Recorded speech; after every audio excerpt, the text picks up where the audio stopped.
Bapak, Ibu, Saudara-saudara yang dikasihi Tuhan, warga GKJW Jemaat Tranurjo dimanapun saudara berada, serta saudara-saudara seiman yang beribadah dengan mengikuti siaran ini, kami mengucapkan selamat beribadah di rumah masing-masing. Semoga kita semua dalam keadaan sehat dan bahagia di dalam lindungan Tuhan. Hari ini kita memasuki minggu kelima Paskah. Mari bersama-sama kita mengawali ibadah ini, kita berdiri. Kita memuji nama Tuhan menurut Kidung Jemaat nomor 21 bait 1 dan 2, Hari Minggu, Hari yang Mulia.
Saudara-saudara yang dikasihi Tuhan, mari kita bersama-sama mengawali ibadah ini dengan sebuah pengakuan. Pertolongan kita adalah di dalam nama Tuhan Allah yang menciptakan langit, bumi beserta segala isinya. Kasih karunia dan damai sejahtera dari Allah Bapa dan dari Tuhan Yesus Kristus turun atas saudara. Amin. Jemaat, disilahkan duduk. Saudara-saudara yang dikasihi Tuhan, hari ini kita memasuki minggu kelima Paskah. Adapun kita disapa oleh firman Tuhan di dalam 1 Petrus pasal 3 ayat yang ke-15.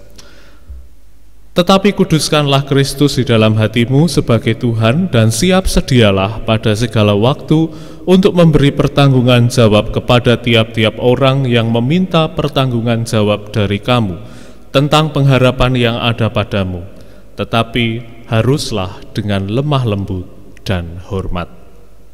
Saudara, apabila kita menggarisbawahi bagian terakhir dari ayat 15, tetapi haruslah dengan lemah lembut dan hormat, bukan sesuatu yang mudah untuk melakukan lemah lembut dan hormat ini dalam kehidupan kita. Kita butuh dituntun oleh penolong yang bijaksana, Roh yang selalu mengajak kita untuk melakukan hal-hal yang baik. Maka mari kita meminta kepada Tuhan, memohon agar Dia mengirimkan Sang Sumber Rahmat kepada kita. Kidung Jemaat 240 bagian A bait yang pertama, datanglah ya Sumber Rahmat.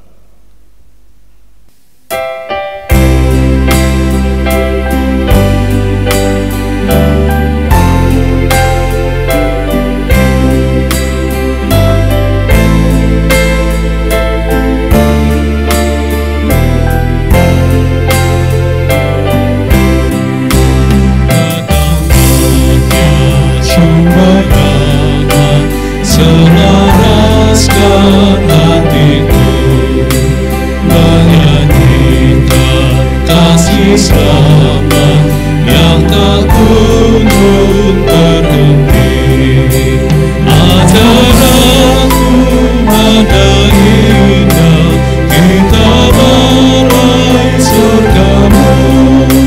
Aku puji gunung Bata, gunung pengasihanmu.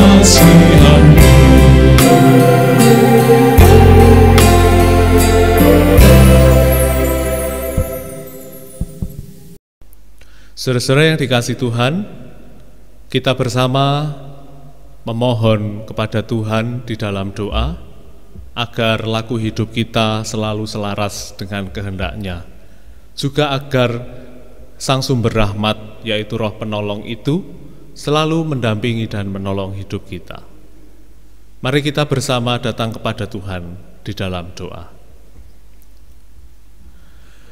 Ya Tuhan, Sang Sumber Rahmat yang menolong kami, tolonglah kami dalam kehidupan yang sedang kami jalani.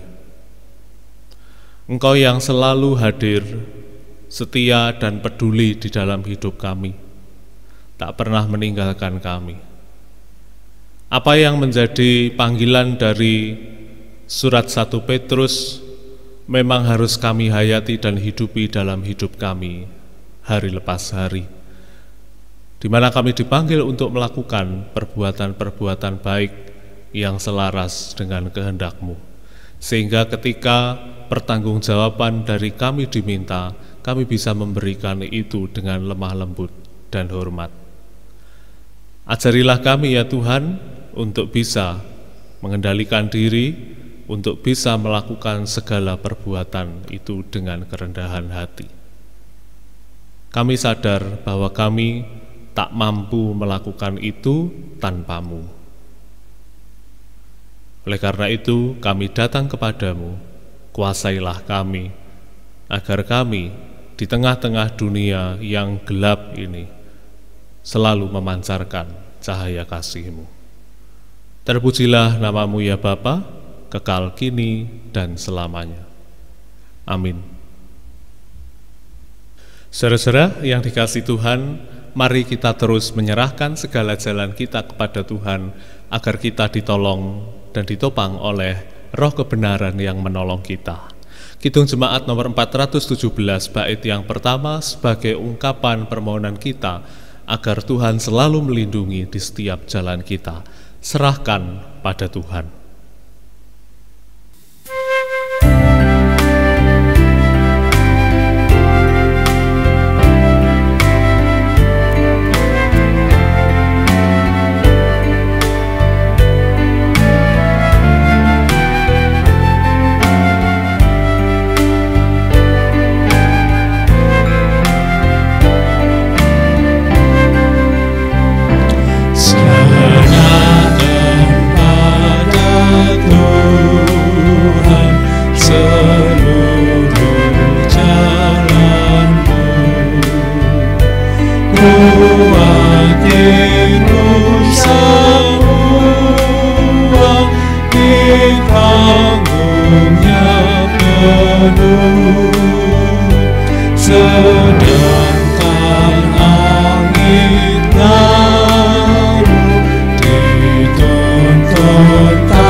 Saudara-saudara yang dikasihi Tuhan, tiba saatnya kita akan membaca dan merenungkan firman Tuhan. Mari bersama-sama kita mempersiapkan hati dan pikiran kita untuk membaca dan merenungkan firman Tuhan. Kita akan bersama membaca Injil Yohanes pasal 14 ayat 15 sampai dengan ayat yang ke-21. Sebelum bersama-sama kita membaca dan merenungkan firman Tuhan, mari kita berdoa. Ya Bapa, sumber segala rahmat, kini kami akan bersama-sama membaca dan merenungkan firman-Mu. Tolonglah kami, agar kami bisa membaca dengan baik, agar kami bisa mendengar sapaan-Mu dengan hormat, sehingga kami dimampukan untuk melakukan ini semua dalam hidup kami sehari-hari. Bersabdalah kepada kami ya Tuhan, kami siap untuk mendengarkan. Amin.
Saudara-saudara yang dikasihi Tuhan, mari kita membaca Injil menurut Yohanes. Yohanes pasal 14 ayat 15 sampai 21. Jikalau kamu mengasihi aku, kamu akan menuruti segala perintahku. Aku akan minta kepada Bapa dan ia akan memberikan kepadamu seorang penolong yang lain, supaya ia menyertai kamu selama-lamanya, yaitu Roh kebenaran. Dunia tidak dapat menerima dia sebab dunia tidak melihat dia dan tidak mengenal dia. Tetapi kamu mengenal dia sebab ia menyertai kamu dan akan diam di dalam kamu. Aku tidak akan meninggalkan kamu sebagai yatim piatu. Aku datang kembali kepadamu. Tinggal sesaat lagi dan dunia tidak akan melihat aku lagi, tetapi kamu melihat aku, sebab aku hidup dan kamu pun akan hidup. Pada waktu itulah kamu akan tahu bahwa aku di dalam Bapa-Ku dan kamu di dalam aku dan aku di dalam kamu. Barang siapa memegang perintahku dan melakukannya, dialah yang mengasihi aku. Dan barang siapa mengasihi aku, ia akan dikasihi oleh Bapa-Ku dan aku pun akan mengasihi dia dan akan menyatakan diriku kepadanya. Amin. Demikianlah pembacaan firman Tuhan. Berbahagialah kita semua yang memelihara firman ini dalam laku hidup kita. Amin. Saudara-saudara yang dikasihi Tuhan, saya ingin mengajak saudara-saudara untuk mengingat kembali ketika Bapak Ibu atau saudara-saudara dulu berpacaran ketika masih muda, atau siapapun yang sekarang sedang menjalin hubungan asmara dengan lawan jenis.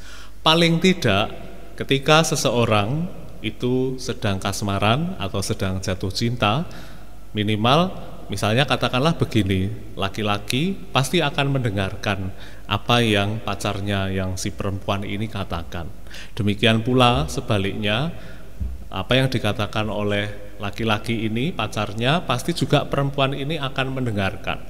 Itu semua terjadi karena mereka saling mencintai. Ada satu hubungan emosional yang itu tidak bisa dijelaskan begitu secara nalar gitu. Pokoknya aku senang dia, aku sayang sama dia, aku mau dengerin apa yang dia omongin sama aku gitu. Saya ingin menggunakan hubungan ini untuk menjelaskan apa yang Injil Yohanes ingin katakan kepada kita di ayat 15 dan ayat 21. Ayat 15, jikalau kamu mengasihi aku, kamu akan menuruti segala perintahku. Di ayat yang ke-21, barang siapa memegang perintahku dan melakukannya, dialah yang mengasihi aku. Dan barang siapa mengasihi aku, ia akan dikasihi oleh Bapa-Ku, dan aku pun akan mengasihi dia dan akan menyatakan diriku kepadanya. Hubungan antara Tuhan Yesus dengan para murid itu dibangun berlandaskan cinta.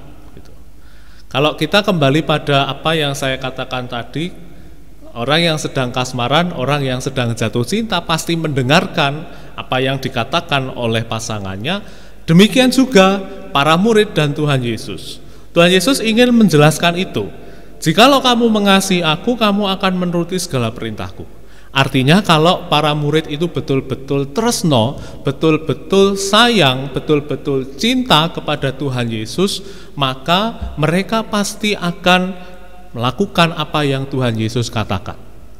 Pertanyaannya sekarang di ayat yang ke-15, kalau di sana ditulis menuruti segala perintahku, perintah yang mana? Gitu kan? Perintah yang mana?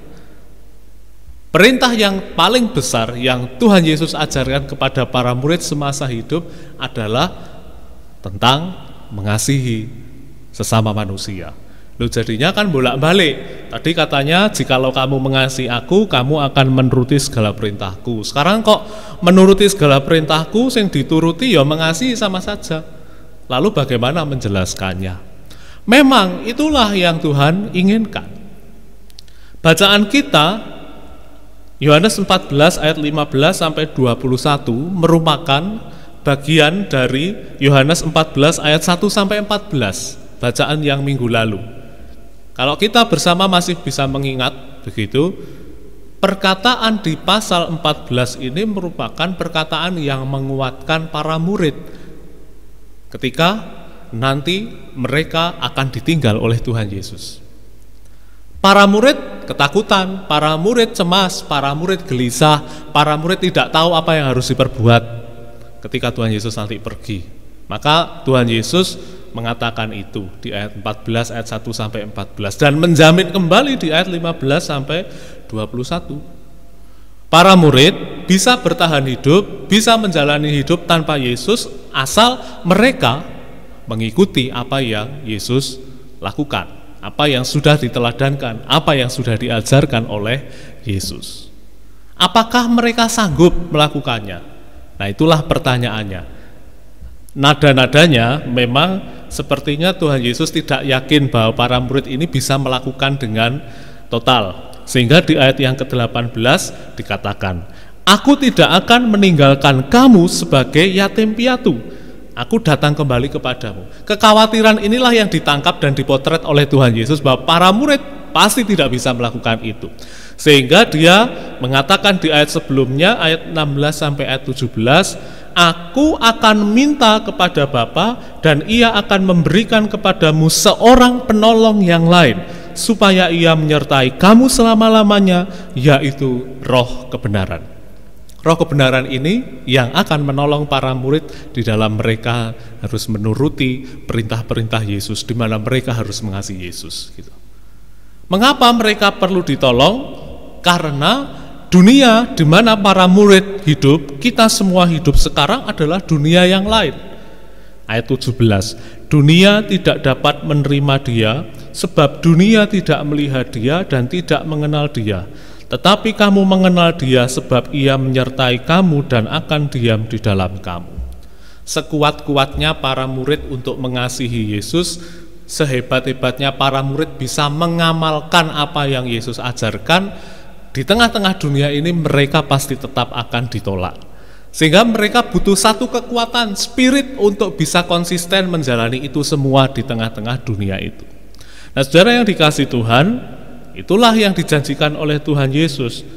Sekalipun para murid berjalan sendirian tanpa Tuhan, mereka masih akan didampingi dan ditolong oleh Roh kebenaran. Karena dunia tempat mereka hidup sekarang adalah dunia yang tidak mengenal kebaikan, dunia yang tidak mengenal apa yang Yesus ajarkan. Sehingga dalam koridor inilah Tuhan Yesus ingin mengatakan, tetaplah berjalan, jangan takut, tetaplah lakukan kebaikan, tetaplah mencintai, tetaplah mengasihi sekalipun kamu mengalami kesulitan. Saudara yang dikasihi Tuhan, saya mau membacakan satu kutipan dari sebuah surat Jawa klasik. Saya tidak tahu ini surat yang ditulis oleh siapa, saya tidak berani menyebutkan siapa yang menulis, tapi saya ingin membacakan untuk kita. Ada dua bagian. Yang pertama, wong bener tenger-tenger, wong salah malah bungah, wong apik malah ditampik, wong jahat munggah pangkat, wong agung kasinggung, wong ala kapuja-puja, wong wadon ilang kawirangane, wong lanang ilang kaprawirane. Akeh wong ngedol ilmu, akeh wong ngaku-ngaku, njobone putih jerone dadu. Ini bagian yang pertama. Bagian yang berikutnya berbunyi demikian. Sing jirih ketindih, sing ngawur makmur, sing ngati-ati ngerintih, sing ngedan keduman, sing waras nggagas, namung sakniki sing lagi digandrungi yaiku ing ngarsa numpuk bondo, ing madya mangan kanca, tutwuri golek rai. Ini bagian surat klasik begitu, saudara. Saya tidak tahu siapa yang marang saya, tadi sudah bilang di depan. Tapi saya ingin mengatakan melalui bagian surat ini bahwa situasi dunia kita sekarang demikian, begitu. Kalau kita tadi menghubungkan dengan ayat yang ke-17, memang dunia tidak dapat menerima dia, artinya dunia tidak bisa menerima apa yang Kristus ajarkan, karena konteks situasi dunianya memang seperti apa yang ditulis dalam bagian surat yang saya bacakan tadi. Dalam situasi yang demikian, saudara-saudara, kita membutuhkan roh kebenaran. Dia yang akan menolong kita. Saya kira apa yang saya bacakan tadi, bagian dari surat Jawa klasik, sudah menjadi sebuah bagian yang harus kita lakukan, bahwa apa yang tadi dibacakan itu harus kita ubah di tengah-tengah dunia ini. Ini merupakan sesuatu yang tidak mudah. Namun percayalah saudara, sekalipun Tuhan Yesus naik ke surga, dia tidak meninggalkan kita sebagai yatim piatu. Dia tetap menyertai kita dalam rupa yang lain, yaitu melalui seorang penolong, yaitu roh kebenaran. Roh kebenaran itulah yang akan selalu menuntun hidup kita. Di mana dia bisa tinggal? Di dalam hidup kita. Mengapa roh itu hanya bisa tinggal di dalam hidup kita? Karena seperti yang dikatakan tadi di ayat ke-17, karena kita sudah mengenal Yesus. Istilahnya itu yang klik, dia bisa tinggal, dia bisa klik dalam hidup kita. Bagaimana wujudnya? Ini berbicara masalah kepekaan. Ini berbicara masalah hati nurani. Dalam situasi dunia, situasi kehidupan yang sekarang sedang kita alami, terlebih jikalau kita mau menggarisbawahi apa yang sudah ditulis oleh surat Jawa klasik tadi, maka bersama-sama mari kita mendengarkan hati nurani kita. Kebenaran biasanya datang dari dalam hati, berbisik kepada kita melalui hati nurani yang sudah dipenuhi oleh roh kebenaran. Oleh karena itu, saudara, jangan takut, tetaplah melakukan yang baik sekalipun kita berjalan dalam dunia yang gelap. Amin. Saudara-saudara yang dikasihi Tuhan, mari kita merespon apa yang baru saja kita renungkan dengan kita mengucapkan pengakuan iman rasuli. Bapak, Ibu, saudara-saudara yang dikasihi Tuhan, mari kita berdiri. Mari kita mengikrarkan pengakuan iman kita menurut pengakuan iman rasuli.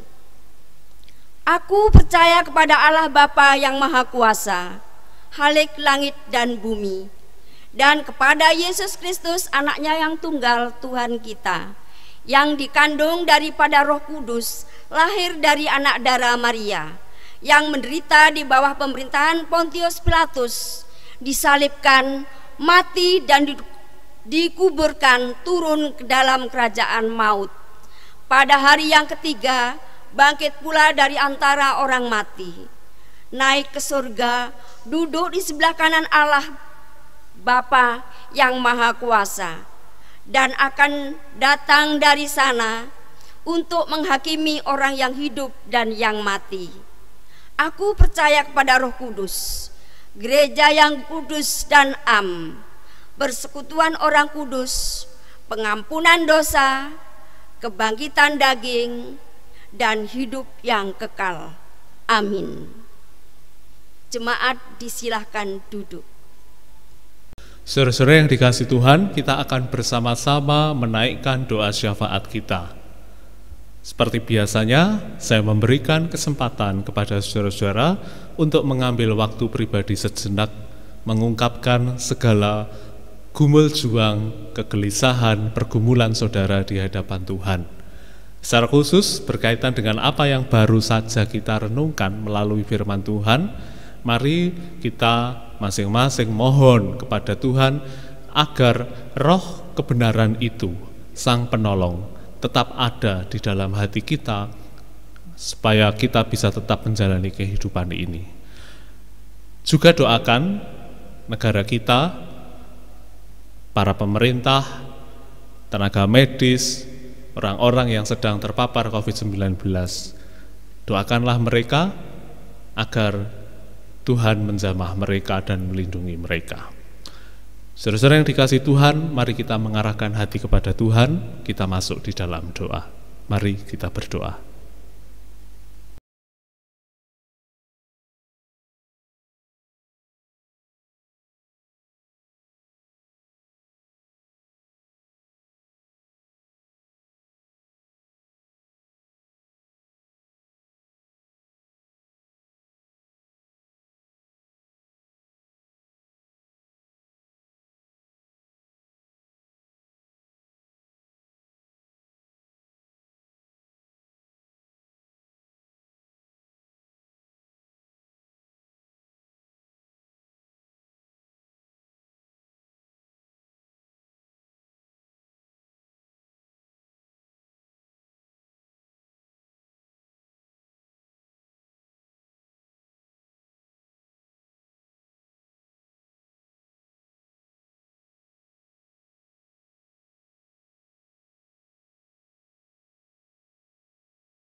Tuhan, terima kasih untuk kebaikan-Mu dalam hidup kami.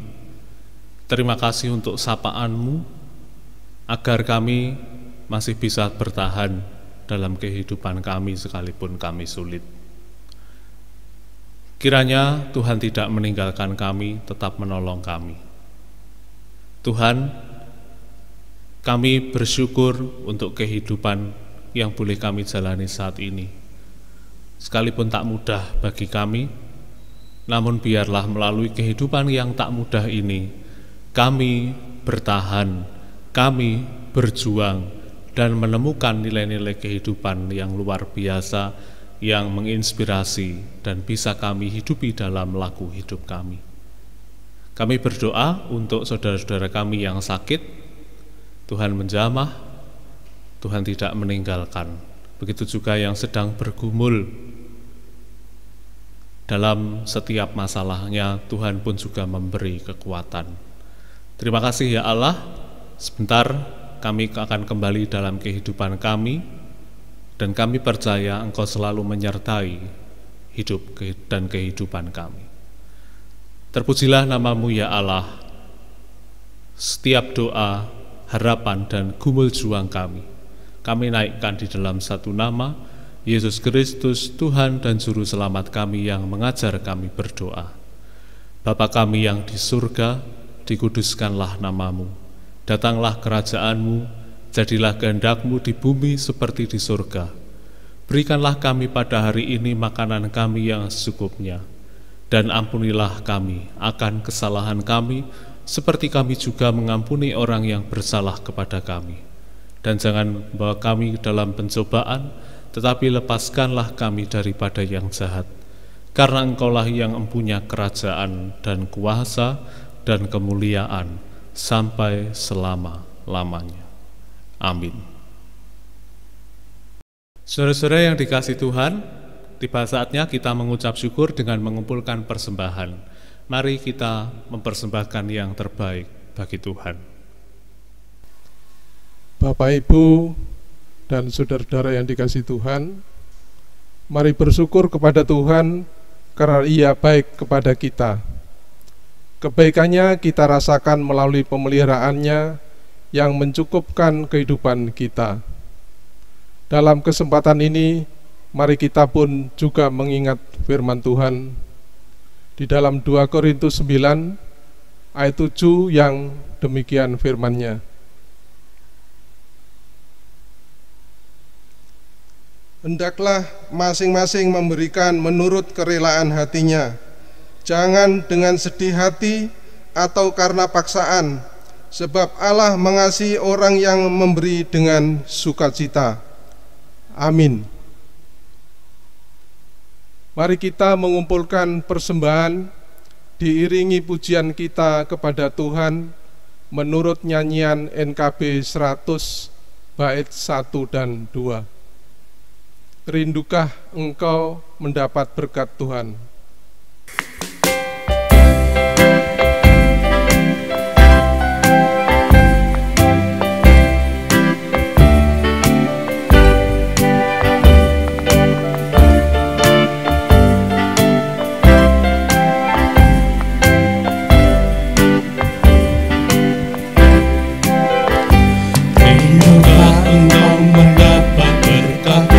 Yang penuh di seluruh hidupku. Mintalah kepada Bapamu yang janjinya teguh, menyertai langkahmu. Roh Kudus terus meluapi hatimu, karena Tuhan berpesan, bawalah bejanamu. Roh Kudus terus meluapi hatimu, dengan kuasa-Nya.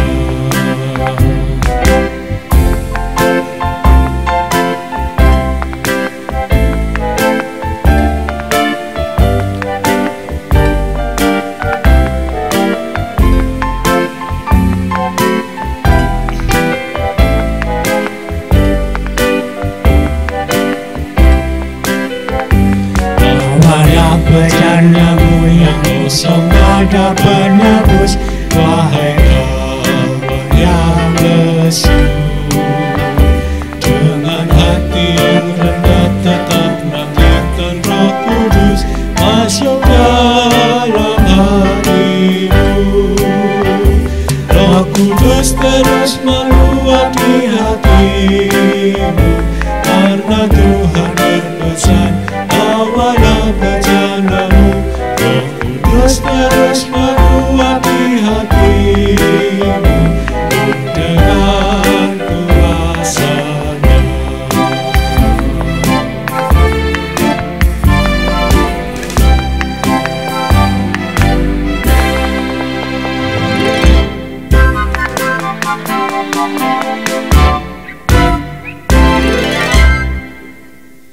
Mari kita berdoa. Ya Tuhan, Allah Bapa kami yang bertahta di dalam kerajaan surga, kami mengucap syukur karena begitu besar kasih dan berkat Tuhan kepada kami, sehingga sebagai rasa syukur, dengan penuh kerendahan hati, kami mempersembahkan persembahan yang kami kumpulkan dari sebagian kecil berkat Tuhan yang Tuhan berikan kepada kami. Dengan penuh kerendahan hati, kami mohon Tuhan menerimanya dan menyucikan dan berkati agar dapat dipergunakan sebagai sarana tumbuh dan berkembangnya kerajaan-Mu di muka bumi ini, khususnya di Jemaat GKJW Ranurjo. Berkati pula majelis jemaat yang mengelola persembahan ini, berserta seluruh pekerjaannya yang terkait persembahan ini. Demikian Tuhan, doa syukur dan permohonan kami. Dalam nama Tuhan Yesus Kristus, kami ucapkan doa ini. Amin. Saudara-saudara yang dikasihi Tuhan, pulanglah kembali ke kehidupanmu. Sang Penolong, yaitu Roh kebenaran, menyertai hidupmu. Kidung Jemaat 237 bait yang pertama, Roh Kudus tetap teguh.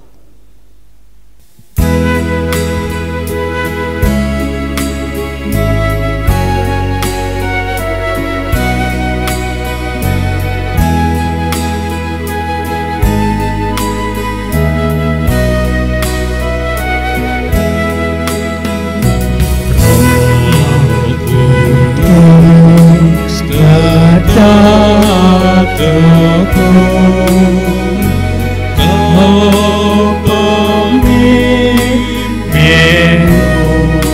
umat-Mu.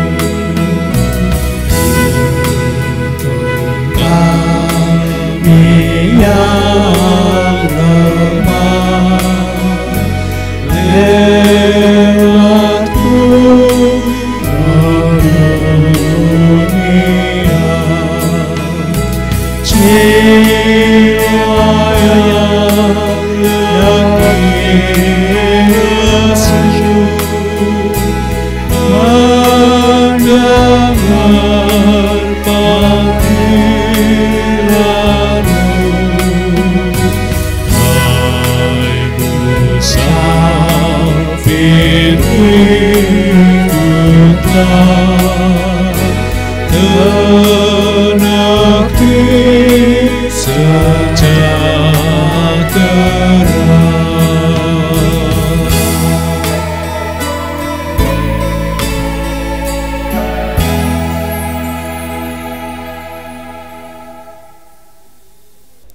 Saudara-saudara yang dikasihi Tuhan, kini arahkanlah hatimu kepada Tuhan, pulanglah ke rumahmu masing-masing, masuklah dalam kehidupanmu, pergilah kita diutus, Tuhan menyertai hidupmu. Kasih karunia dan damai sejahtera dari Allah Bapa, Tuhan Yesus Kristus di dalam persekutuan dengan Roh Kudus, menolong, memberi damai sejahtera di dalam hidupmu. Amin.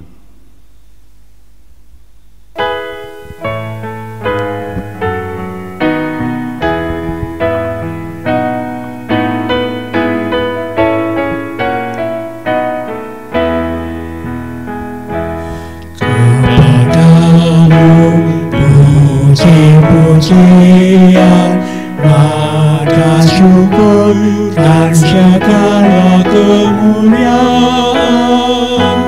Ya Bapa, Putra, Roh Kudus, sampai kekal.